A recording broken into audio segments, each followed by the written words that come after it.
নমস্কার বন্ধুরা, সব কেমন আছো? নিশ্চয়ই ভালো আছো।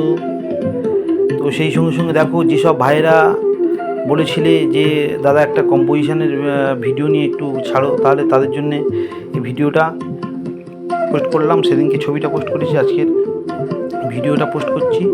তোমরা ভালো করে দেখো, স্টেপ বাই স্টেপ করা আছে এবং সময়টা অনেকক্ষণ ধরেই দেওয়া আছে, প্রায় 7 মিনিট 7 মিনিট 25 সেকেন্ড দেওয়া আছে।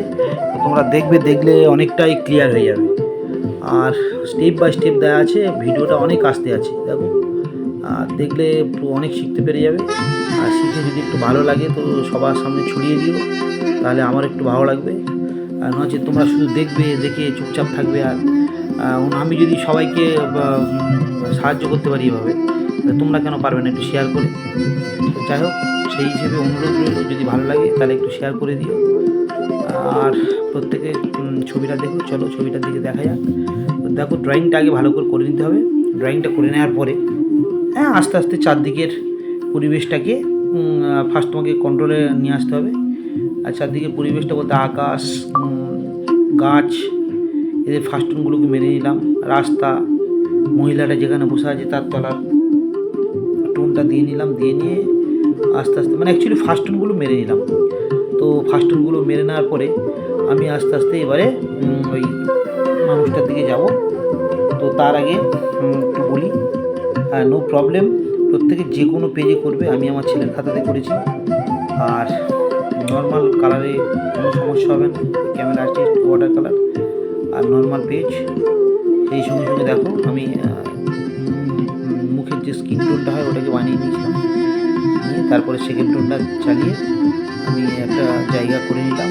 আগে চোখ মুখের ড্রয়িংগুলোকে বের করে নিলাম। বের করে নিয়ে এভাবে আস্তে আস্তে মানুষটার দিকে এগোতে হবে। তোমরাও এইভাবে এগোবে। আর আশা করি সমস্যা হবে না। একটু ভিডিওটা বারবার দেখতে থাকো, দেখলে খুবই সোজা প্রসেসে আমি ভিডিও দিই। হয়তো ভিডিওটার কোয়ালিটি অতটা ভালো হয় না, কারণ আমার নর্মাল ফোন, আর কোনো কায়দা মারতে পারি না। কারণ জাস্ট উপর থেকে তুলে তোমাদেরকে দিয়ে দিই। সেইভাবে দেখো, এটা থেকে কিন্তু যথেষ্ট বোঝা যাচ্ছে, ভালো, কোনো অসুবিধা নেই। তো কাজেই দেখো, আর বেশি করে দেখলে আমারও ভালো লাগবে। আর অনেক আর্টিস্ট আছে, তারা তাদের মতো করে। আমি বারবার বলছি, আমি আমার মতো করেই করি। আমি বিভিন্ন রকম স্টাইল ভালোবাসি। কখনো কালার দিই ছবির ভিতরে, আবার কখনো মেঝে কালার দিই না। তো সেই হিসেবে অনেক কেউ বলে যে লাল খ্যাটখেটে ফ্যাটখেটে হ্যাটখেটে, সেটা তাদের ব্যক্তিগত ব্যাপার, তারা তাদের মতো করে। আমি আমার মতো করে করি। তো এটাই আমার স্টাইল। আর এই স্টাইলটা যদি কেউ ফলো করতে পারো, তাহলে আমার ভিডিওগুলো দেখতে পারো। দেখো কত সহজভাবে আমি আস্তে আস্তে বের করে নিচ্ছি। আগে মহিলাটাকে বের করে নিচ্ছি, তারপরে ওনার ছেলেটাকে বের করব। দেখো, একদম সোজা। আর ওয়াটার কালার মতলব, বারবার বলছি বাবু, তোমরা যারা দেখছো, ওয়াটার কালার মানে জল আর রং দুটো মিলিয়ে তোমাকে করতে হবে। তুমি এখানে সাদা আমি দেখো সাদা ফাদা কিন্তু ইউজ করি না। আর ব্ল্যাকটা ওইরকম ডাইরেক্ট ব্ল্যাক বা ডাইরেক্ট কালো কেউ ইউজ করবে না। কালোটাকে তৈরি করে নেওয়ার চেষ্টা করবে, তাহলে তার কী হয়, তার টেস্ট আলাদা। তাতে খুব সফটনেস বেশি। কারণ কালোটা তুমি ডাইরেক্ট যদি মারো, চালিয়ে দাও, তাহলে কখনো সেই ছবির সেই কোয়ালিটি, ছবির যে কোয়ালিটি, সেই কোয়ালিটিটা কখনো আসবে না। কারণ কাজে যার জন্যে কালোটা একটু তৈরি করার চেষ্টা করবে আর সাদা ছেড়ে রাখার চেষ্টা করলে তাহলে কী হয়, সেই ছবির টেস্ট আলাদা হয়। যেটা আমার হয়, তোমাদের হয়তো কী হবে আমি জানি না। তো আমি এভাবেই করি, তোমরাও এভাবে করো যদি ভালো লাগে। আর দেখো, আস্তে আস্তে দেখো, আমি গাছটা ধরে নিলাম। গাছটা দেখো একদম হালকা টোন একটা দিয়ে নিলাম। দিয়ে সেটা ভিজে থাকতে থাকতে পাশ থেকে আমি ব্ল্যাক টোনটা দিয়ে দিলাম। দিলে কি দেখো, গাছটা প্রায় ফাইনাল হয়ে গেল। এবার গাছটা সেকেন্ড টোনটা দিয়ে গাছের পাতা টাতাগুলো বের করে দিচ্ছি। দেখো ছবিটা স্টেপ বাই স্টেপ এরকমভাবে আগাতে হবে। তুমি অজবরলোর মতো এখানে ওখানে সেখানে সব জায়গায় করবে বললে কিন্তু হবে না। স্টেপ বাই স্টেপ তোমাকে সেই প্ল্যানটা করে নিয়ে আগাতে হবে।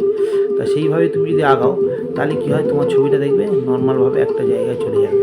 আর তুমি যদি আনাড়ির মতোভাবে চলো, হবে না। প্রত্যেকটা জিনিসের একটা সিস্টেম আছে, আর চলাফেরারও একটা সিস্টেম আছে। ভুলভাল চলাফেরা, ভুলভালভাবে ছুটলে তো ওইরকমই হবে। কাজেই দেরি হোক, কিন্তু যেটুকুনি ছুটবে ঠিকঠাক পথে ছোটো, তাহলে দেখবে ঠিকঠাক হবে। আর প্রত্যেকের বলি, বন্ধুরা প্র্যাকটিস করো। কিছু মাস্টার আছে, একদম ধরেই বলছি, যারা তো ছবি কখনো আঁকে না, কিছু বইপত্র কিনে এনে শুধু ছেলেপুলেদেরকে দিয়ে দেয়। একটা কাজ করতে বললে সেই বই থেকেই দিয়ে দেয়। তো তাদের উদ্দেশ্যেও বলছি, ভাই তোমরাও শেখো, এই দাদা ভাই যাই হোক তোমরাও শেখো, শিখে ছেলেপুলেদেরকে আঁকাও, তাতে দেখবে ভালো হবে। নচেত কিন্তু একটা দিন না একটা দিন তোমার অপমান সহ্য করতেই হবে, কেউ ঠেকাতে পারবে না। কাজে স্কিলটা সবচেয়ে বড়ো ব্যাপার। তুমি হচ্ছে কি ছবিটা আঁকো, ফটোটা করলে কতদিন চলে যায় বাবা, বেশি দিন তো চলে যায় না। তো এই জন্য বলি ছবিটা আঁকো, তাতে দেখবে নিজেরও ভালো লাগবে, ছেলেপুলেদেরকে যখন শেখাবে তখনও ভালো লাগবে। এই জন্য এখানে কোনো লজ্জা নেই, বুড়ো বয়স পর্যন্ত মানুষ শেখে, আমরাও শিখছি। সেই হিসেবে বলি ছবিটা আঁকো, আঁকলে দেখবে খুব মজা।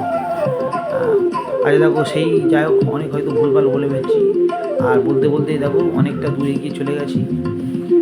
দেখো শাড়িটা কত সহজভাবে জাস্ট কালারটা দিয়ে আমি শাড়ির ফার্স্ট, তারপর সেকেন্ড টোনটা টেনে দিয়ে ব্লাউজটাকে বের করে দিলাম। আর দেখো মাঠের গাছপালা, আমি দূরে বেশি কিছু করবো না, ওই ফাইনাল। সামনে এই আমার যতটুকু দরকার ততটুকু দেবো, তার বেশি দেবো না তো। আচ্ছা, এবারে ওয়াটার কালার মিন্স কি, খুব মাঝে মাঝে শুধু ইচ্ছা হবে যেন ওই জায়গায় আটু দিই, ওই জায়গায় আটু দিই, কিন্তু এই লোকটা সম্বরণ করতে হবে, তাহলে তুমি ঠিকঠাক পথে এগোবে। বারবার শুধু প্রচণ্ড অনেকক্ষণ ধরে যদি খাটাখাটি করো, এই ছবিটা আমার টাইম লেগেছে 22 মিনিট, আমি সেটাকে কমিয়ে করেছি 7 মিনিট 25 সেকেন্ড।